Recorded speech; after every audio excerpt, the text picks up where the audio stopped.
Salut à tous, aujourd'hui on va tout simplement faire une panna cotta à la framboise.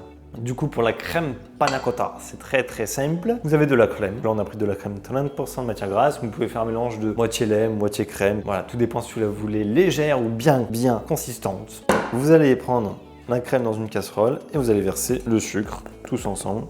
Et on va mettre tout ceci à cuire. Et à côté, j'ai hydraté la gélatine et l'eau. Donc je l'ai fait avant de mettre la crème à chauffer. Comme ça, elle a le temps de se prendre. Vous voyez là, elle est déjà un peu prise. Donc voilà, comme ça elle peut se reposer, s'hydrater tranquillement pendant que la crème chauffe. Donc là vous mettez la crème à chauffer, donc tranquillement quoi. Vous mélangez un petit peu le sucre avec la crème et après vous attendez tranquillement que la crème soit chaude. Ça sert à rien de la faire bouillir, il faut juste qu'elle soit vers 70 degrés entre guillemets quoi. One eternity later. Du coup la crème est chaude, elle commence un petit peu à fumer, je l'ai touchée, bon, elle doit être dans les 60 degrés. Pour les toucher, si vous faites ça et que ça vous pique, c'est que c'est au-delà de 50. Et là, donc vous arrêtez la cuisson et vous ajoutez la gélatine. Alors vu qu'elle a prise, hop, vous la cassez un petit peu pour que ce soit plus rapide à fondre et vous l'ajoutez bien. Après vous mélangez un petit peu pour la faire fondre justement. Il faudra bien s'assurer qu'il ne reste plus de morceaux de gélatine. Là vous regardez un petit peu si tout est bien fondu. Donc crème panna cotta, c'est très simple. Après vous pouvez mettre aussi un peu de vanille. C'est vrai que là on l'a pas aromatisé, mais vous pouvez mettre de la vanille en gousse ou liquide. Là vous prenez, alors je fais à la poche parce que une habitude. Après vous pouvez très bien faire à la casserole comme ça.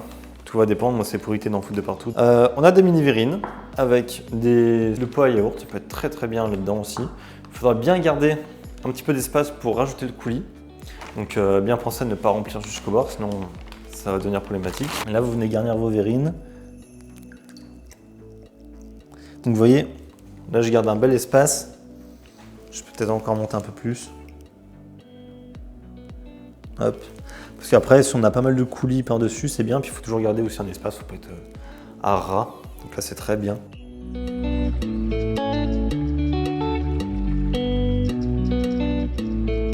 Vous voyez, quand j'ai dit qu'il fallait pas devenir cochon, là voilà. Prenez un coup de sopalin, vous nettoyez bien. Sinon, toutes les verrines sont à peu près bien garnies. On va les mettre au frigo. Il faudra attendre que la préparation prenne avant de placer le coulis. Alors du coup, pour le coulis de la panna cotta, j'ai choisi de faire un coulis framboise, mais là, on peut encore passer sur de la passion, de la fraise, sur tout ça. Des framboises fraîches, du sucre, et on va juste mixer les framboises, les faire un petit peu chauffer, ajouter le sucre, et ce sera fini. Il faudra juste attendre que ça refroidisse avant de le couler sur les panna cotta. Mais c'est très simple, il n'est pas gélifié. Parce qu'on a envie que quand on prend une cuillère, le coulis tombe, même au fond il y en aura quoi. On part sur le coulis, on va partir sur mixer les framboises. Bon bah du coup, on prend un petit pichet et là on vient mixer. Pareil, on y va petit à petit toujours. On mixe bien pour être sûr qu'il n'y ait plus de morceaux. Hop, on va venir chinoiser pour enlever les pépins qui vont être un peu désagréables, etc. en bouche. Après, si vous voulez les garder, vous pouvez, il n'y a pas de... Ça c'est au goût propre de chacun, ça ne changera pas la recette. Donc, j'ajoute mon sucre. Pareil, le sucre, si c'est trop acide, vous pouvez en rajouter, il n'y a pas de souci. Et là, je vais venir mettre la moitié du coulis que je chinoise. Donc là, je suis parti sur un peu plus en framboise, parce que je savais qu'il allait y avoir des pépins, justement. Là, on essaye bien de prendre tout le jus, pour éviter d'en laisser autour des pépins ou autres. On fait chauffer une première partie avec le sucre, histoire en fait de faire fondre le sucre, vous voyez. Sauf que dès qu'on monte une purée de fruits au-delà de 60 degrés, et ben, elle va perdre en couleur, elle va aussi perdre en intensité de goût.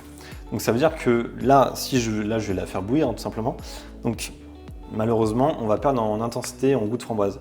Donc c'est pour ça que je garde de la purée fraîche. Comme ça, je vais l'ajouter et elle n'aurait pas été cuite. Donc elle va garder toutes ses saveurs. Ça va permettre aussi de refroidir la masse parce que si on verse le coulis très chaud sur la crème de panna cotta, ça va faire fondre la gélatine, ça va se mélanger, ça va pas aller. Donc il faudra bien verser le coulis dès qu'il sera froid, voire vraiment léger tiède. Donc là, ça bout, on arrête, on vient y remettre le tamis, on y verse toute la purée cette fois-ci, on réitère le procédé, on enlève les pépins qui sont sur la maryse et hop, on vient racler tout ici, parce que ça c'est du jus, on vient mélanger forcément, et après on réserve ça, on vient filmer et on réserve ça au frigo pour que ça refroidisse plus rapidement. Les panna cotta sont prises, regardez, hop, là on y voit quand on touche, il n'y a pas de souci. C'est assez rebondissant. Le coulis est froid, donc là je remplis ma poche, je vais garnir à la poche. L'astuce pour remplir une poche si vous êtes tout seul, j'ai pris un petit pichet. Je mets la poche à l'intérieur et ça la tient. Là, on va faire attention, on va essayer de ne pas en mettre de partout. Donc là, vous venez appliquer le coulis, une belle petite couche.